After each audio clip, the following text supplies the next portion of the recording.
For well over 100 years, a creepy murder mystery has fascinated Britain and the world.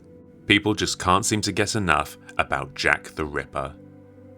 Jack killed and mutilated 5 women in Whitechapel in the brutal world of London in the late 1800s.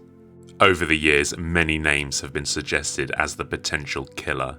These range from local crazies to even members of the royal family. But I recently heard a new name thrown into the mix: the Filipino national hero Jose Rizal.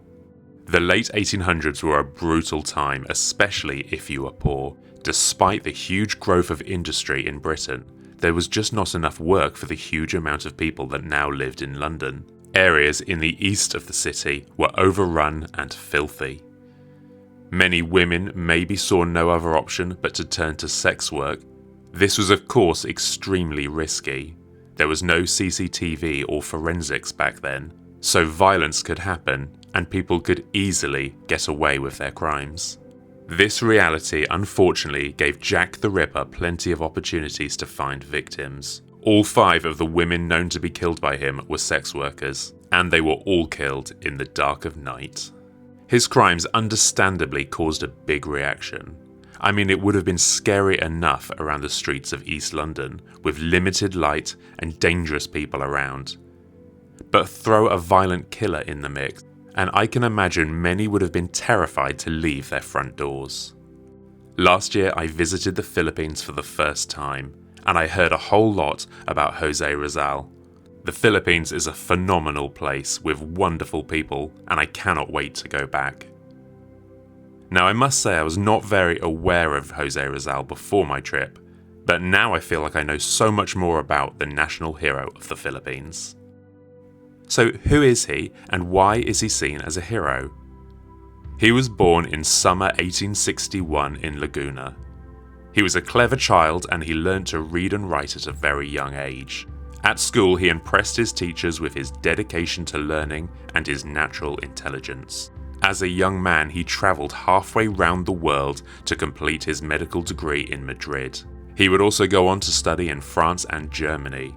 By the time Rizal was born, Spain had already occupied the Philippines for close to 300 years, and it's fair to say the Filipinos were, for the most part, not treated well. Men were forced to pay taxes and were forced to work. As well as this, many lost their lands. There were multiple revolts by nationalist groups against the Spanish, but each time they were crushed back into submission, with leaders of the revolts often executed.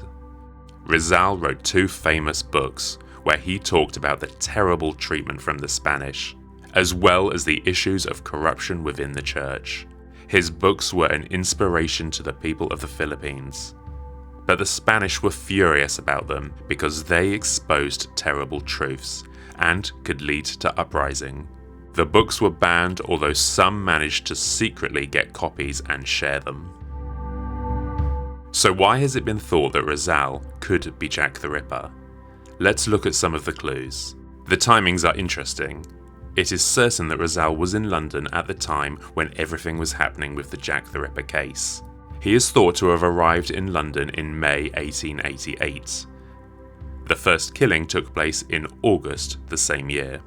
The killings continued through November, and Rizal seems to have left Britain in March the following year. Therefore, the killings took place while he was in the country, starting not long after his arrival and ending not long before he left. Rizal had a medical degree and was a doctor. The police at the time believed the murderer was a man with knowledge of human anatomy. To train as a doctor back in those days would take someone who was certainly not squeamish. Jack the Ripper didn't just kill his victims, in some cases he removed their organs. Rizal once had a nickname the Swordsman because he was skilled in fencing, showing he had experience and skill using weapons. He even taught others how to fence, showing he was particularly interested in the sport. And of course, Jack the Ripper was no stranger to using weapons. It's thought that Jack the Ripper was short, and Rizal was said to be about 1.6 meters or 5'2" tall. The theory that Jack the Ripper was short was because he moved around quickly and drew little attention. Also, some witnesses described him being small and said he was a small chap. Probably the weakest evidence suggested is that Jose and Jack the Ripper have the same initials, JR. Let's face it, the evidence here is not exactly rock solid. But I certainly would not completely rule out Rizal. I mean, someone killed these women, and it could have been him. Although, it could have also been many other people. So what became of Rizal? Due to the danger he would face if he returned to the Philippines, he continued to work on his cause from abroad. He was extremely dedicated to helping his fellow Filipinos get a better life, but believed in achieving it through peaceful methods and by improving education. After many years, he returned home in 1892, determined to bring change. He was, in fact, quickly arrested and exiled. His ideas continued to inspire groups of Filipino nationalists.